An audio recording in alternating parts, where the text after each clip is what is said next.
अस्सलाम वालेकुम। मेरा नाम है दानिश मकसूद और आप देख रहे हैं मेरा YouTube channel Dawn news editorials. आज है 21 मई 2022 और आज हम डॉन का एडिटोरियल कर रहे हैं, वो है बैंड एड मैयर। अच्छा, अब ये मैयर होता है इकदाम, और ये किस किस्म के इकदाम की बात हो रही है? बैंड एड मैयर। इसका मतलब होता है कि किसी चीज़ का जो है ना वो आप टेम्प्रेरी कुछ सोल्यूशन निकालो, मतलब कोई वो देर पा ना हो हल बस, लेकिन वक्ती तौर पे काम चलाने के लिए आप उसका कोई सोल्यूशन निकाल लो। अच्छा, अब ये एडिटोरियल में किस वाले से बात करें? एडिटोरियल में बात करें कि जिस तरह हमने देखा होगा कि जी गवर्नमेंट की जानब से ऐलान आया है कि जी फॉरेन एक्सचेंज की सेविंग करने के लिए है ना वो हम 38 आइटम्स पे जो है ना जो नॉन एसेंशियल लग्जरी गुड्स हैं उस पर क्या है, हम उनकी इम्पोर्ट पे पाबंदी लगा रहे हैं। ठीक है, जिसमें ज़रा ये मोबाइल फ़ोन वगैरह थे, सब ज़्यादा हमारा इम्पोर्ट बिल मोबाइल फ़ोन्स पे होता है। तो इस तरह ये 38 आइटम्स थी, वो मैंने आपको डॉन ऑयल हाइट्स जो शेयर होती हैं वहाँ पे आपको मैंने लिस्ट भी पूरी दी थी 38 आइटम्स की। तो ये कह रहे हैं कि जी ये जो हुकूमत ने फैसला किया है 38 आइटम्स को ये है ना वो बैन लगाया जाए उनके इंपोर्ट को, तो उन्होंने कहा ये बैंड एड मैयर है, एक कोई टेम्प्रेरी मैयर है, ये मुस्तकिल हल नहीं है। और इसके अलावा यहाँ पे इन्होंने फिर आगे बताया है कि क्या हुकूमत को करना चाहिए कि अगर आप जो है ना ये फॉरेन एक्सचेंज की सेविंग्स करना चाह रहे हो। उन्होंने कहा ये जो है ना बिल्कुल नेग्लिजिबल है, ये कोई इससे जो है ना वो खातिर ख्वाह फ़ायदा नहीं होगा। कि जिस तरह अगर हम उन्होंने कहा जिस तरह ऑफिशियली कहा जा रहा है कि अगर हमने इसको इंपोर्ट पे पाबंदी लगा दी 38 आइटम्स की तो पता नहीं क्या कुछ हो जाएगा। उन्होंने कहा ऐसा नहीं है, और इसमें आगे फिर इन्होंने रिकमेंडेशंस दी हैं कि इस चीज़ का तो फ़ायदा नहीं, लेकिन गवर्नमेंट को क्या करना चाहिए वो इसमें इन्होंने ज़रूर बताया है। उसको हम डिटेल से चेक कर लेते हैं।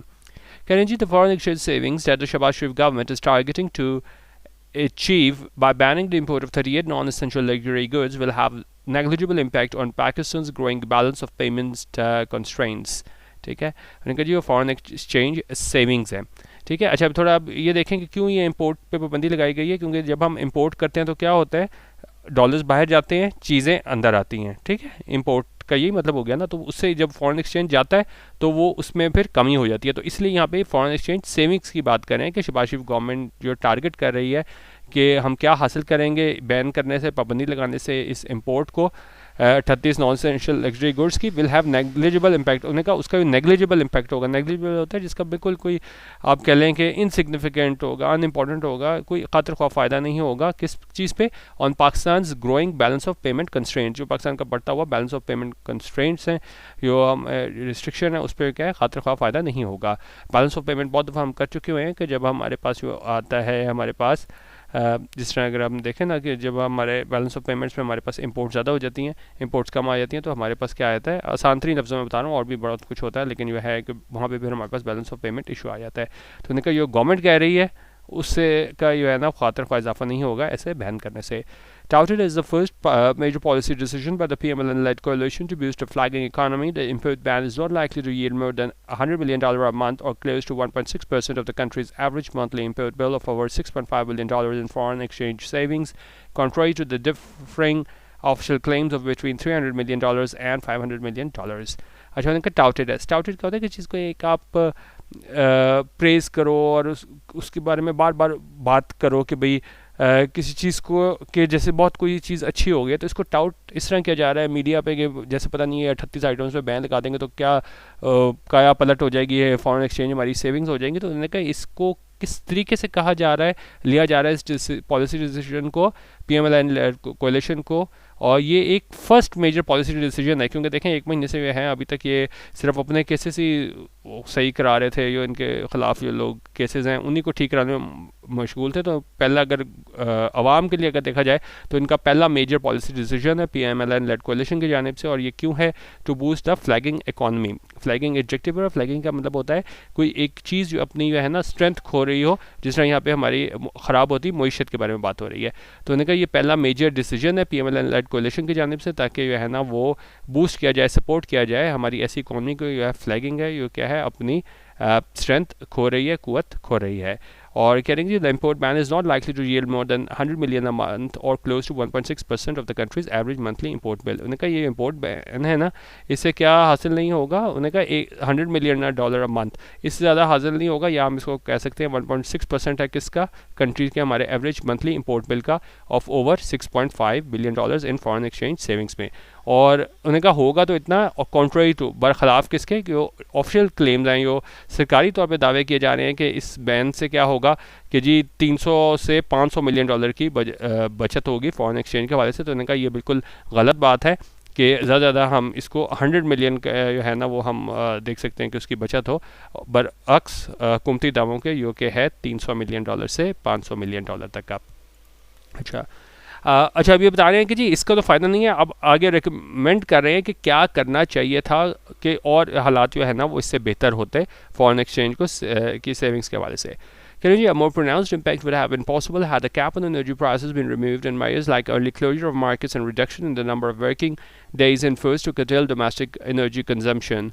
उनका ज़्यादा बड़ा इम्पैक्ट असर क्या होना था कि अगर ये कैप है, ये आपने कैप लगाया हुआ ना कि हम जी सब्सिडी देंगे, इससे ज़्यादा हमने इजाफा नहीं करना, उनका ये कैप लगाया हुआ है एनर्जी प्राइसेस पे, उसको रिमूव किया जाता, उसको ख़त्म किया जाता, और इकदाम जैसे कि जल्दी मार्केट्स बंद की जाती, या क्या है रिडक्शन की जाती, कमी की जाती, नंबर ऑफ़ वर्किंग डेज, जितने वर्किंग डेज़ हैं उनमें कमी की जाती, enforced to curtail domestic energy consumption, ताकि वो डोमेस्टिक एनर्जी कंजम्पशन है उसमें क्या है कमी लाई जाती।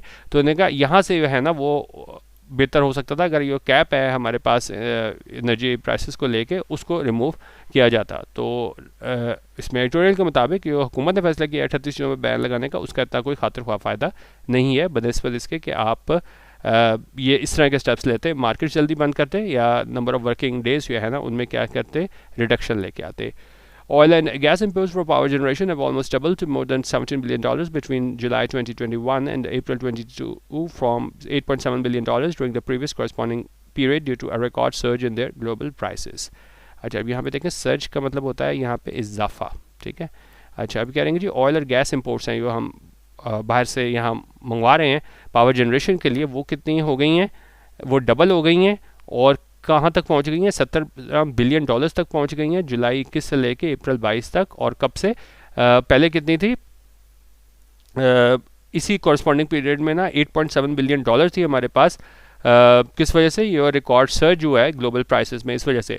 तो पहले तो हमारे पास 8.7 बिलियन डॉलर की है ना वो हमने इंपोर्ट्स की थी, ऑयल एंड गैस इंपोर्ट्स, ठीक है। लेकिन अब जो है ना इस पीरियड में हमारे पास जुलाई 21 से अप्रैल 22 तक ना वो हम कितना 17 बिलियन डॉलर जो है ना वो हम ऑयल और गैस इंपोर्ट्स में इतना खर्च कर चुके हैं पावर जनरेशन के लिए। अच्छा, और साथ ही कह रहे हैं जी मोर ओवर मजीद ये कि not all goods banned under the order can be classified as non essential और लग्जरी आइटम। उनका तमाम गुड्स जो हैं जो बैन की गई हैं इस ऑर्डर के तहत, वो क्या है उनको हम क्लासिफाई नहीं कर सकते कि ये नॉन एसेंशियल और लग्जरी आइटम्स हैं, ठीक है। लग्जरी आइटम क्या होते हैं, ये बुनियादी ज़रूरत की अशिया ना हो, एक बस आप शौक़ के लिए, तस्कीन के लिए एक आप चीज़ लो, लेकिन क्या है वो बुनियादी ज़रूरत में ना आती हो। The measure dubbed by many as indirect protection to local producers of the banned imports is also expected to result in an increase in the prices of their local substitutes, fueling inflation. और उनका ये मैयर है, इकदाम है dubbed by many. Dubbed का मतलब होता है किस चीज़ को आप किस तरह पुकारते हो, ये मैयर है, इकदाम है, उसको बहुत लोगों ने किस तरह कहा है कि ये इनडायरेक्ट प्रोटेक्शन है, आप कह लें बिलवास्ता इसको प्रोटेक्ट करने की कोशिश की, हिफाजत करने की कोशिश की गई है लोकल प्रोड्यूसर्स की, जो है हमारे पास बैन इंपोर्ट्स, वही चीज़ें जिन चीज़ों को बैन किया गया उसमें लोकल प्रोड्यूसर जो बना रहे हैं चीज़ें यहाँ पे डोमेस्टिकली, तो उनकी प्रोटेक्शन होगी, क्योंकि ज़ाहिर है जब बाहर से बैन हो जाएगा तो यहाँ के लोकल प्रोड्यूसर्स हैं उनकी चीज़ें इस्तेमाल होंगी। लेकिन इसका नुकसान क्या होगा वो आगे बता रहा है। अच्छा, क्यों, एक तो उन्होंने कहा है कि जी जब ये लोकल प्रोड्यूसर्स को पास लोग सारे जाएंगे क्योंकि बाहर जो इंपोर्ट हैं चीज़ें वो बैन हो जाएंगी, तो फिर क्या होगा, is also expected to result in increase in the price of their local substitutes. फिर जिन चीज़ों को बैन किया उसके यहाँ पे लोकली वो चीज़ें तैयार होंगी, लोकल सब्सिट्यूट्स होंगी, उनकी प्राइसेस में क्या है इजाफा हो जाएगा, फ्यूलिंग इन्फ्लेशन। और फ्यूलिंग होता है हवा देना, यानी उसकी वजह से कोई वजह बनना, तो उस वजह से जो इन्फ्लेशन है उसमें क्या है वो इजाफा होगा, महंगाई में इजाफा होगा। नीडलेस टू से का मतलब ऑफ कोर्स यकीनन क्या होगा, इट माइट ऑल्सो इंकरेज, उन्होंने कहा ये किस चीज़ को इंकरेज करेगा, स्मगलिंग को of these items into the country, ठीक है। उन्होंने कहा उस चीज़ में भी है ना वो इंकरेज करेगा स्मगलिंग को, क्योंकि ज़ाहिर है जब बैन होंगी लोगों ने तो लेकर आनी ही है चीज़ें, मोबाइल फ़ोन वगैरह जो है जितनी ज़्यादा मांग है, तो उन्होंने कहा ये स्मगलिंग में भी इजाफे की वजह बन सकता है, ठीक है। अच्छा, the decision has come with when the nation's liquid foreign currency reserves have slid to just above $10 billion and the rupee has weakened to over $200 with imports jumping by 46.5% to 65.5 billion in the first 10 months of the present financial year and projected to peak at $77 billion by the close of the fiscal. उनका decision, ये फैसला है, वो कब आया है? वो उस टाइम पे आया है जब हमारे लिक्विड फॉरेन करेंसी रिजर्व्स हैं वो कहाँ तक चले गए हैं? $10 बिलियन तक चले गए हैं, और रुपये है ना वीकन हुआ है, यानी कि रुपए की कीमत में कदर में कमी हुई है, और वो कहाँ तक चला गया? $200, ठीक है, with imports jumping by 46.5% to 60.5 billion in the first 10 months of the present financial year. और इस फाइनेंशियल ईयर में हमारी इंपोर्ट्स जो है ना वो 46.5% से बढ़कर हो गई हैं 65.5 बिलियन डॉलर्स की, ठीक है। तो यहाँ तक हमारी पहले 10 महीने में फाइनेंशियल ईयर की बढ़ गई हैं हमारी इंपोर्ट्स, और क्या है, and projected to peak at 77 billion, और ये तखमीना लगाया गया है कि ये कहाँ तक जाएगा? $77 बिलियन तक, कब? By the close of the fiscal, ठीक है, जब 30 जून तक हमारा फाइनेंशियल ईयर ख़त्म होगा तब तक ये $77 बिलियन तक चला जाएगा। कह रहे हैं Given the magnitude of the economic meltdown and deteriorating external sector position, most experts are calling upon the government to take unpopular decisions and reverse unfunded energy subsidies that have intensified the crisis. उनका देखते हुए ये हमारा magnitude है, किस बड़े पैमाने पे ये इकोनॉमिक मेल्टडाउन होता है, इसको हम इकोनॉमिक कोलैप्स बोलते हैं। इसमें हमारे पास कौन कौन सी कंडीशंस आ जाती हैं? इसमें ranging from severe prolong depression आ जाता है, हमारे पास हाई बैंक्रप्सी रेट्स आते हैं, हाई अनएम्प्लॉयमेंट होती है, ठीक है, और फिर नॉर्मल कॉमर्स है उसमें भी क्या है, ब्रेक डाउन आ जाता है। किस वजह से? हाइपर इन्फ्लेशन की वजह से। इन सारे वजूहात की वजह से जो सूरत हाल हमारे पास सामने आती है, तो उसमें हम उसको क्या बोलते हैं? इकोनॉमिक मेल्टडाउन या इकोनॉमिक कोलैप्स। तो उन्होंने कहा ये जो जिस बड़े पैमाने पे हमारे पास इकोनॉमिक कोलैप्स है और ख़राब होती डिटेरियोरेटिंग एक्सटर्नल सेक्टर पोजीशन है, तो जो ज़्यादा हमारे एक्सपर्ट्स हैं वो क्या कह रहे हैं? वो कह रहे हैं गवर्नमेंट को कह रहे हैं कि जी आप अनपॉपुलर डिसीजंस लें और रिवर्स करें, वापस करें अनफंडेड एनर्जी सब्सिडीज़, जो आपने सब्सिडीज़ दी हुई हैं उनको ख़त्म करें। That have intensified the crisis, जिसने इंटेंसिफाई किया, बड़ी शिद्दत में इजाफा किया है क्राइसिस के, बहरान के, ठीक है। तो उन्होंने कहा जो आपने सब्सिडी दी हुई है उसको ख़त्म करें और एनर्जी और इसकी आप कह लें ना फ्यूल की प्राइसेस में क्या है, इजाफा करें। Even though the coalition parties now appear to be in agreement on what needs to be done to save the economy and get the IMF funding, they are reluctant to make tough decisions without a buy-in of the powers that be and assurances that the government will be allowed to complete the term. उनका अगरचे ये कोalition है, ये सारा गठ जो रहा है, partners का, ये मुख्तलिफ पार्टीज मिलकर जो आई हैं हुकूमत में, वो दिखाई देते हैं वो इन एग्रीमेंट में हैं, यानी कि वो बिल्कुल एक दूसरे से एग्री करते हैं कि क्या किया जाना चाहिए मईशत को बचाने के लिए और IMF की फंडिंग लेने के लिए। उनका दे आर रिलक्टेंट होते हैं, कोई आप चीज़ काम ना करना चाह रहे हो, आप अनविलिंग हो, तो उन्हें रिलक्टेंट हैं कि क्या करने से, सख्त फैसले लेने से, without the buy in of the powers. Buy in होता है जब आप जो हो ना किसी दूसरे से एग्री करो, ठीक है, जब दो लोग एग्री करते हैं वहाँ पे क्या है, हम यूज़ के बाय इन करते हैं। तो उन्होंने कहा जब तक ये नहीं लेना चाह रहे टफ डिसीजंस जो कोalition गवर्नमेंट है, without the buy in of the powers that be का मतलब होता है the effect of agreeing with, accepting or supporting something that another person suggests or does, ठीक है। अच्छा, तो उन्होंने कहा कि वो नहीं चाहते कि जो हमारे पास कोalition गवर्नमेंट है वो टफ फैसले, मुश्किल फैसले ले बगैर इसकी इजाज़त के, इसके जब तक ये नहीं एग्री करते पावर्स डेट बी, ठीक है, जो पावर्स हैं वो नहीं एग्री करती, तो तब तक वो नहीं चाहते कि वैसे टफ डिसीजन लें। और एश्योरेंस होता है यकीन दहानी, that their government will be allowed to complete term, और बगैर इस यकीन दहानी के वो ऐसे टफ डिसीजन नहीं लेना चाहते कि उनके गवर्नमेंट को है वो इजाज़त दी जाएगी कि वो अपनी टर्म जो है ना उसको क्या है मुकम्मल करें, ठीक है। अच्छा, with the country in a grip of speculation, the establishment wants the coalition to announce early elections and is working on putting together an entire system. None of the ruling coalition partners would want to lose whatever political capital they have by taking unpopular decisions. उनका इसके साथ ही वो country है वो grip में है, वो जकड़ा हुआ है किसमें, स्पेकुलेशन में, अफवाहों की। और वो किस हवाले से अफवाहें हैं? That establishment wants the coalition to announce, कि एस्टैब्लिशमेंट चाहती है कि वो कोalition जो है ना वो अनाउंस करे, ऐलान करे अर्ली इलेक्शंस का, और वो काम कर रही है किस जानिब कि जी एक वो लेके आए एक इंटरिम सेटअप, और कह रहे हैं कि जी none of the ruling coalition partners would want to lose whatever political capital they have. उनका कोई भी रूलिंग कोalition में पार्टीज़ हैं, PMLN हो गई, हमारे पास JVF है, और मेन जो बड़ी पार्टी PPP है, वो नहीं चाहते कि वो खो दें यो पॉलिटिकल कैपिटल उनके पास है। पॉलिटिकल कैपिटल में हमारे पास क्या चीज़ें आ जाती हैं कि जी आपके कितने वोट्स हैं, कितने लोग जो है ना कोई एहतजाज होता है तो उसमें शरीक हैं, जो आपको पैसे डोनेट किए गए हैं पॉलिटिकल कैंपेन के लिए, पब्लिक ओपिनियन क्या है, सर्वे रिजल्ट्स क्या हैं।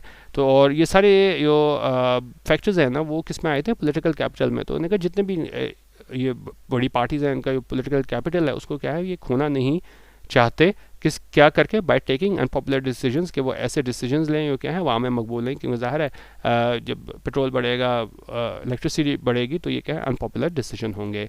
और अब शायद खाकान अब्बासी के वाले से बात कर रहे हैं।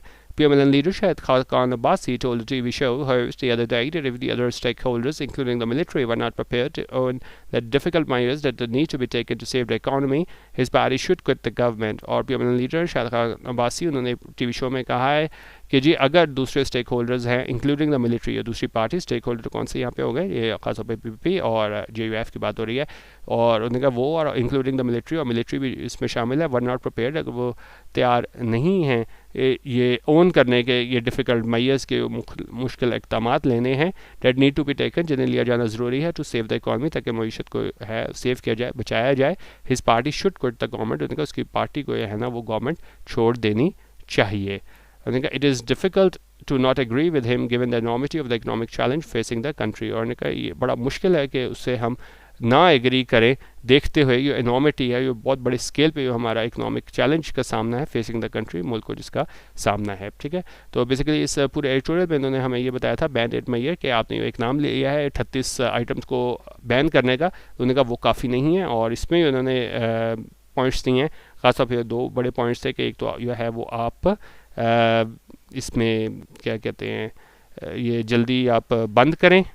यहाँ पे अगर आप देखें ना तो यहाँ पे कह रहे थे कि जी यहाँ पे किधर गया, एक मिनट है जाए, तो यहाँ पे कह रहे थे कि जी इसका इतना फ़ायदा नहीं होगा, ये ऑफिशियली कह रहे हैं कि जी इतनी ज़्यादा हमारे फॉरेन एक्सचेंज सेविंग होगी, तो उन्होंने कहा ये नहीं होगी। और इसमें उन्होंने कहा है कि जी ये स्टेप्स हैं, इसको आप हाईलाइट भी कर सकते हैं कि जी अर्ली क्लोजर ऑफ मार्केट्स और reduction in number of working days in force to curtail domestic energy consumption. तो बेसिकली एडिटोरियल में ये राय दी गई है कि वो 38 आइटम्स को बैन करना जो है वो काफ़ी नहीं होगा। बाकी इसके अलावा आपने मेरा DM editorial WhatsApp group join करना हुआ, जहाँ हम रोज़ एक एडिटोरियल वीडियो इसी तरह की शेयर करते हैं। तो 0312 419 1070 यहाँ पे आप व्हाट्सएप करें और इसके ऊपर आप लिख दें कि जी आपने एडिटोरियल वीडियो ग्रुप ज्वाइन करना है, तो यकीनन टीम मेरी आपसे रब्ता कर लेगी और आपको 24 घंटे में ग्रुप में शामिल कर लिया जाएगा। और ग्रुप की फ़ीस जो है वो 200 रुपीज़ ईजी पैसा पर मंथ है। तो 0312 419 1070 यहाँ पे आप व्हाट्सएप कर सकते हैं। वीडियो देखने का बहुत शुक्रिया। अल्लाह हाफ़िज़। पाकिस्तान जिंदाबाद।